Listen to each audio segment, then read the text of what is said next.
बिरला जी ने ध्यान से हमारी तरफ अगर देखा होगा तो हमारी हिंदी भाषा ये मध्य प्रदेश उत्तर प्रदेश जैसी नहीं है।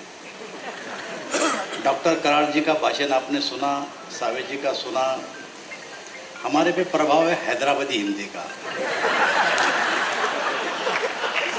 क्योंकि आपको स्वातंत्र्य मिला 1947 में, हमको 1947 में स्वतंत्र नहीं मिला। हमको मिला 17 सितंबर 1948 में, 1 साल 2 दिन के बाद मिला। तब तक हमारा झंडा भी अलग था, करेंसी भी अलग थी और हमारे पे राज करने वाले भी अलग थे। इसलिए हमारी हिंदी पे पकड़ा है हैदराबादी हिंदी का। तो मुझे लगता है कि आप समझते होंगे कि हमारी हिंदी कैसी है, लोकसभा में भी आप देखते हैं। तो सबसे पहले मैं संभाजीनगर शहर के सभी आपका आभारी हूँ कि बिरला जी आपके कारण आज अपने शहर में आए। लोकसभा के अध्यक्ष पब्लिकली बहुत जाते नहीं, लेकिन आज बिरला जी आए क्योंकि मैं 6 लोकसभा के अध्यक्ष देख चुका हूँ। जलील साहब,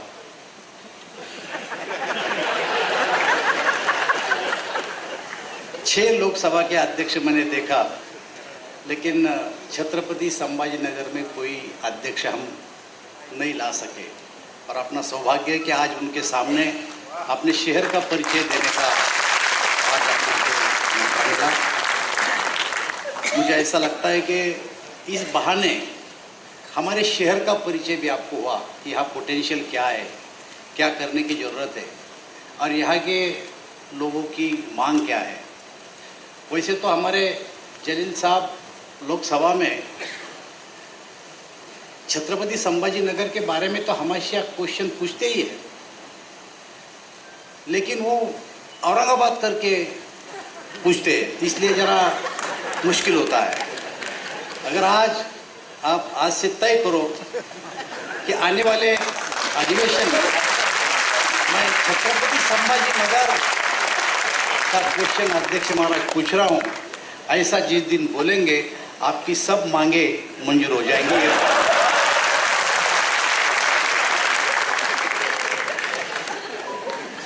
क्योंकि मांगते समय भी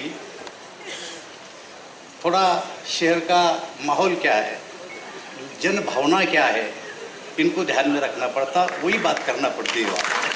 अब हम छत्रपति संभाजीनगर बोलेंगे और आप अकेला बोलेंगे कि आओ औरंगाबाद को बीबी का मुकबरा देखने के लिए, तो कौन आएगा?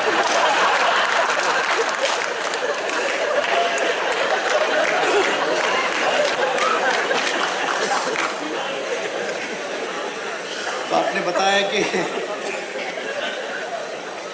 सभी शहर जो है सही में भी एक औद्योगिक दृष्टिया बहुत ही अच्छा शहर है। DMIC यहाँ पर है और बगल में जालना भी है। और मुझे ऐसा लगता है कि कुछ दिन के बाद जालना और संभाजीनगर ये 2 in 1 सिटी हो जाएगा, क्योंकि DMIC और ड्राईपोर्ट में कोई ज़्यादा अंतर नहीं, 30-32 किलोमीटर का अंतर है। और आप देखेंगे कि कुछ दिन पहले चिकलठाना और संभाजीनगर ये इसमें भी बहुत बड़ा अंतर था, लेकिन अभी जो प्रगति हो रही है तो मुझे ऐसा लगता है कि दोनों शहर एक होने के बाद और यहाँ पर जो इंफ्रास्ट्रक्चर बढ़ रहा है, बाकी इंडस्ट्री आ रही है, उसके बाद ये शहर महाराष्ट्र में ठाणे, पुणे, मुंबई और नासिक के बाद संभाजीनगर हो सकता है, ऐसा मुझे विश्वास है। क्योंकि अजंठा, येलोरा, ये वर्ल्ड हेरिटेज अपने पास है, आने जाने वाले भी लोग हैं। यहाँ पर एयरपोर्ट की कनेक्टिविटी के बारे में भी विषय हुआ। मुझे ऐसा लगता है कि एयरपोर्ट की कनेक्टिविटी अभी ये महीना भर में तो अपनी कम हो गई, लेकिन मुझे विश्वास है कि हम मंत्री जी से भी जाके मिले, कनेक्टिविटी बढ़ी। लेकिन इम्तियाज़ जलील साहब ने रेल के बारे में भी बोला है। साहब, मैं 25 साल से MP हूँ और 10 साल में MLA था, 35 साल हो गए। तो 35 साल से क्या मांगे हम मांग रहे, इसका ध्यान सब ने रखने की ज़रूरत है। हमारी मांग क्या थी कि यहाँ पर इलेक्ट्रिफिकेशन होना चाहिए। मनमाड़ से लेकर तक सिकंदराबाद तक इलेक्ट्रिफिकेशन होना चाहिए। मनमाड़ से लेकर तो डबलीकरण होना चाहिए। हमारे यहाँ पिट लाइन होना चाहिए। ये हमारी पुरानी मांगे। मैंने 35 साल क्यों गिने, तो हमने मोर्चे निकाले, आंदोलन किए, अनशन किए, लेकिन हमसे नहीं हो सके। लेकिन इस देश में प्रधानमंत्री नरेंद्र भाई मोदी बनने के बाद जो कई ट्रेन का इंफ्रास्ट्रक्चर बढ़ा, उसके तरफ भी ज़रा ध्यान देने की ज़रूरत है। और अपने एरिया के लिए अगर बोलेंगे तो अभी मनमाड़ से लेकर तो संभाजी नगर तक जो दोहरीकरण है, ये सबसे पहली मांग थी अपनी। ये तो आज आने लगी कि संभाजी नगर से नगर तक जोड़ दो, लेकिन ये हमारी पुरानी मांग थी। और मैं आपको आश्वासन देता हूँ कि रेलवे बोर्ड को 1000 करोड़ रुपए तक के सैंक्शन देने का अधिकार है। ना तो नीति आयोग के पास जाता, ना तो कैबिनेट के सामने जाता। लेकिन हमने जब पहले बार एस्टीमेट बनाया तो 1200 करोड़ हो रहा था। हमने थोड़ा इधर उधर करके उसको 950 करोड़ तक ला लिया। और मैं आपको आश्वासन देता हूँ कि ये साल में हम दोहरीकरण सैंक्शन करके काम की भी शुरुआत करेंगे।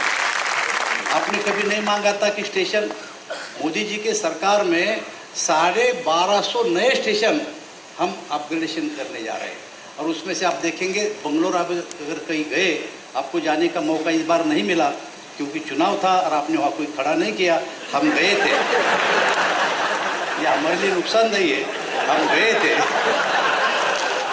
मैंने जब पहली बार देखा तो बेंगलोर का स्टेशन एक बार जाकर देख के आओ, भोपाल का स्टेशन देखो कैसा हुआ, तो तुम गांधीनगर का रेलवे स्टेशन देखो, ये 3 हुए।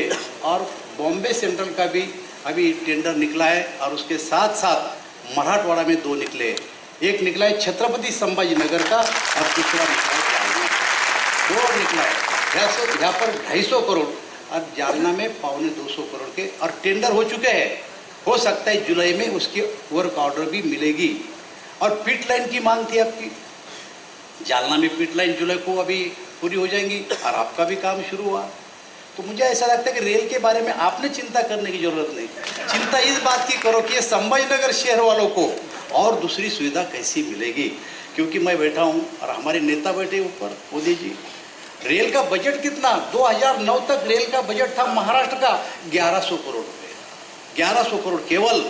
और आज के तारीख में 12,000 करोड़ महाराष्ट्र के लिए दिए गए। तो चप्पे चप्पे से काम होते रहेगा। डॉक्टर कराड़ साहब बैठे, उनकी भी यही मांग है कि संभाजीनगर से नगर तक लेके जाओ। वो तो पुणे तक की बात करते, तुम तो खाली नगर तक की बात करो, तो पुणे तक बात करते। उनकी दूसरी भी डिमांड है, संभाजीनगर से 40 गाँव लेके चलो, संभाजीनगर तक इधर से लेके चलो। रेल मंत्री मैं मांगे ही मांग रहे हैं। मुझे ऐसा लगता है डॉक्टर साहब और जब इम्तियाज जलील साहब, तुम चिंता मत करो। हमारे देश के प्रधानमंत्री का ध्यान पूरी तरह से रेल डिपार्टमेंट पे है। वंदे भारत ट्रेन, 400 ट्रेन वंदे भारत अपन शुरू करने वाले हैं। और उसमें से 120 ट्रेन अपने लातूर डिपो में कर, मैं 4 दिन पहले जाके आया। 120 ट्रेन 400 में से अपने मराठवाड़ा में हो रहा है। और हर हफ्ते को 1 ट्रेन बाहर निकल रही है। 400 ट्रेन शुरू होने वाली है, बुलेट ट्रेन शुरू होने वाली है, नए नए ट्रैक बिछाए जा रहे हैं। तो रेल की प्रगति हो रही है। और मुझे ऐसा लगता है कि इसके साथ साथ संभाजीनगर को कैसा जोड़ा जाएगा, इसकी कोशिश भी हम आने वाले दिनों में करेंगे। जालना से जलगांव का पूरा सर्वे हो चुका है, खाली कैबिनेट के पास जाने का बाकी है। नीति आयोग के पास जाके आया, फाइनेंस के पास जाके आया। तो जिन नए नए काम आए वो करेंगे। महाराष्ट्र में मोदी जी ने घोषणा की थी कि सोलापुर से तुलजापुर तक हम नई रेल लाइन बिछाएंगे, उसका भी काम हमने शुरू कर दिया है। और मैं परसों जाके आया, भू संपादन का काम वहाँ चल रहा है। पाचोरा जामनेर की नई ट्रेन आपने दी। महाराष्ट्र में 12,000 करोड़ रुपए इस साल दिए हैं। मुझे ऐसा लगता है कि उसके कारण अपने यहाँ काम अच्छे होने वाले आने वाले दिनों में भी। लेकिन बिरला जी के सामने हमने जो विषय आज की तारीख में रखे, मुझे ऐसा लगता है कि एक बड़े होने के नाते वो इस विषय पे ध्यान देंगे। और जब भी लोकसभा में संभाजीनगर के बारे में, मराठवाड़ा के बारे में और महाराष्ट्र के बारे में विषय आता है, तो हमें हमारे अध्यक्ष जी से बराबर न्याय मिलता है, इतना ही मैं आपको बोलता हूँ और मेरे शब्दों को विराम देता हूँ।